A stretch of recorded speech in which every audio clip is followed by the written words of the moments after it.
There once was an old owl who lived in an even older forest. It was a place where sunlight dripped through the leaves like honey, and time seemed to slow down to a sleepy crawl. The trees whispered secrets to each other in rustling waves of green and brown, and the wind sang songs of days gone by. For many years, this owl had lived a simple life.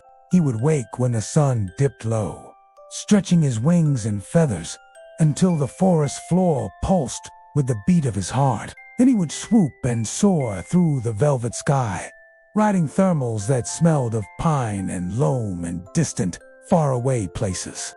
And as the moon climbed higher and higher in the inky expanse above, he would call out, "Hoo, hoo," his voice echoing through the silent woods. But now the forest was old, and the owl was old, and the wind was colder than it used to be, and the owl had hooted in so many years that he had almost forgotten what the sound was supposed to be. Still, every night before bed, he would listen to the wind and dream of the night he would find his voice again. One evening, as the sun bled into the horizon, painting the clouds with streaks of burnt umber and rose, the owl awoke with a start. A sound. Had he imagined it, or was there a new bird in the forest? The owl couldn't remember. So he flew to the highest branch of the tallest tree and stared out over his domain, listening intently. In the distance, a lone bird called out, "Caw, caw," and the sound bounced off the hills and through the trees. But it wasn't that sound the old owl was listening for. He shifted on his branch, ruffling his feathers and peering into the deepening twilight.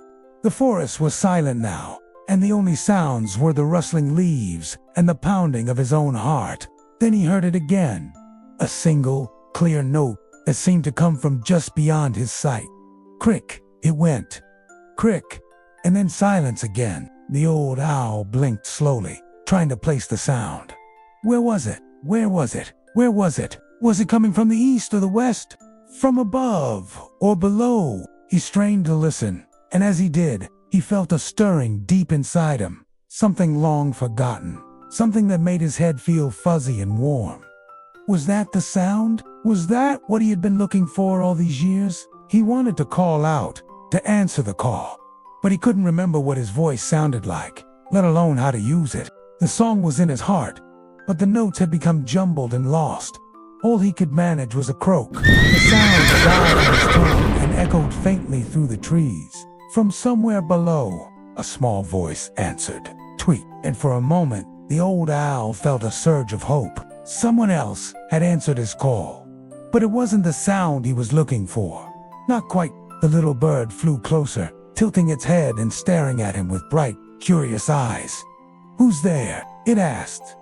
"Who's in the tree?" The old owl blinked slowly and ruffled his feathers. He wanted to tell the little bird about the song in his heart, about the sound he was looking for. But all he could manage was a croak. Croak.